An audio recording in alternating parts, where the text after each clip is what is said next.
you know, they have been preparing for chaos for years.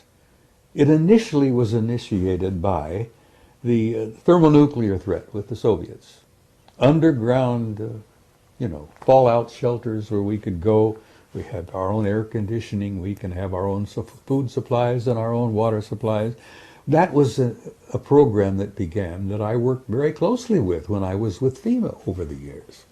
I've been in underground facilities you wouldn't believe. Mm-hmm. And there are facilities everywhere that are not known. I mean, there's a big facility right under Fort Huachuca here in Arizona. I mean, a massive one. Never come out. I'm telling it now, but, there's a deep, massive underground facility under Fort Huachuca. They're all over the place.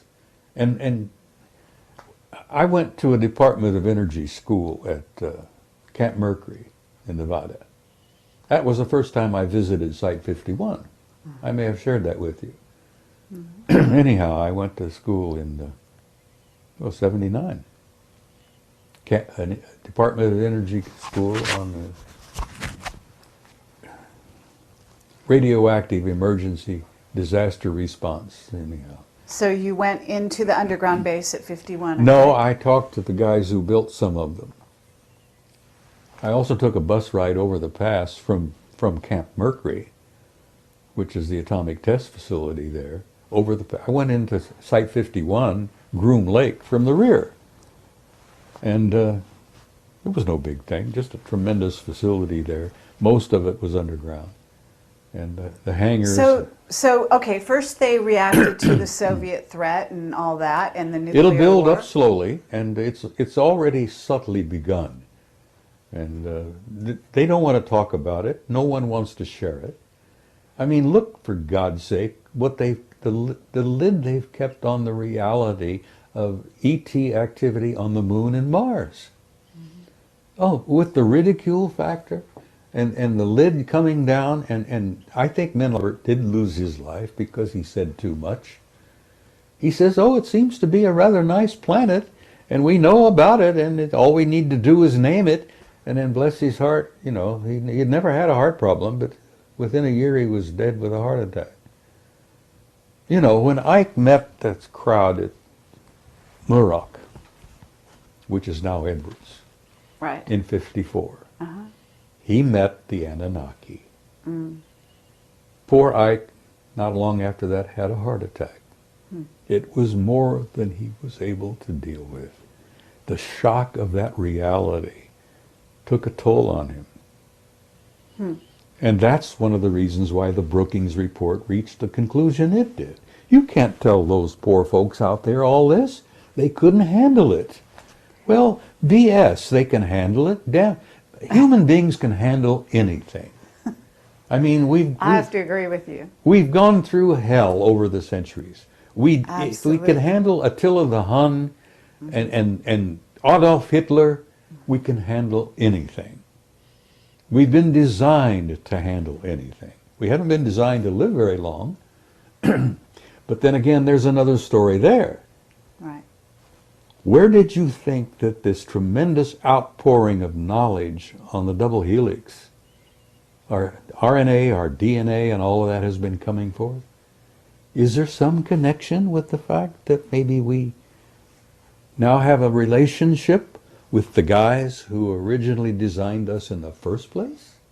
Sure. Of course we have. We're now in the process of redesigning and engineering our own DNA.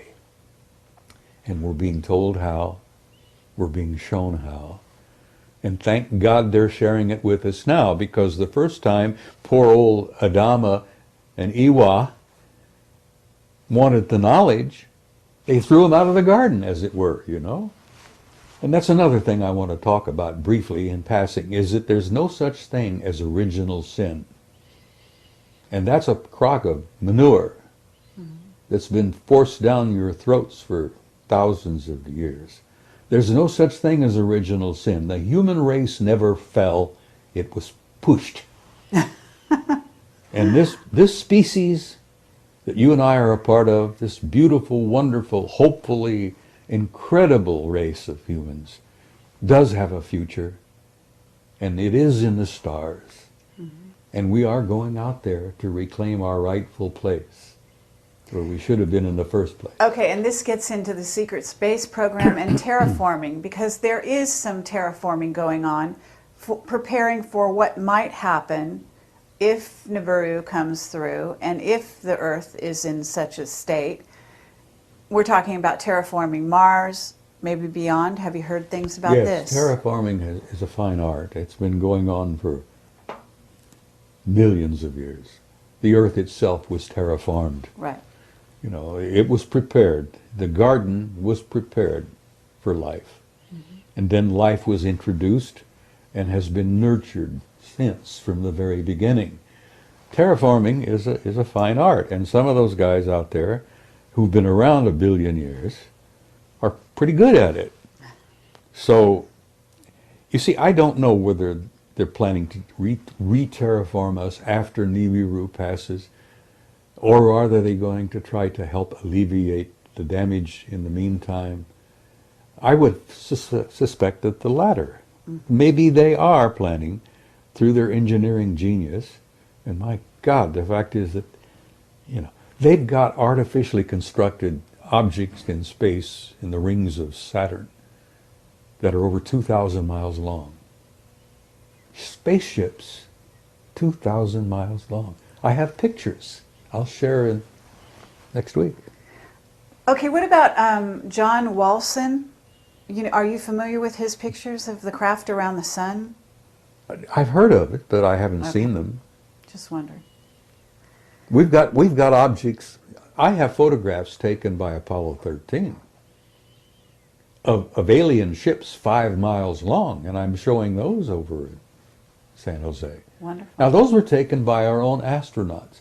Now, you get the guys on Apollo 13, and they're all, from what I understand, all 3 still alive. And you won't get a one of them to admit who snapped the shutter on that camera, but the film is there, and the negative number is there, the roll number is there, and there it is. NASA photograph of a 5-mile long artificial spaceship. Now, and that's small. Well, let's talk about the astronauts for a minute, because what's going on with Clark McClelland, and why is he having such a problem coming forward? I didn't know Clark was having a problem. He has a book that he's trying to write. He's penniless. He's had a terrible time. They don't want him to talk. No, they probably don't. Okay. And have you talked to the astronauts? What about Edgar Mitchell? Have you talked to Edgar Mitchell? I talked, before he died, with Gordon Cooper. I was on the phone a few times with Cooper. He even sent me a photograph of himself. I admired him because he was one of the mavericks who had the courage to come out and say what he had seen. I've known Ed Mitchell for some years. Every time I get a chance to see him, I chat with him, and I consider him a delightful man. He's very warm and terribly bright. Are they mind controlled? To some degree. Have their minds been wiped? Cooper never was. Okay. They never got to Gordon. And I don't think they got to Neil Armstrong either. But all of the rest of them, to some level, have been kind of, well, what's the word I'm looking for here?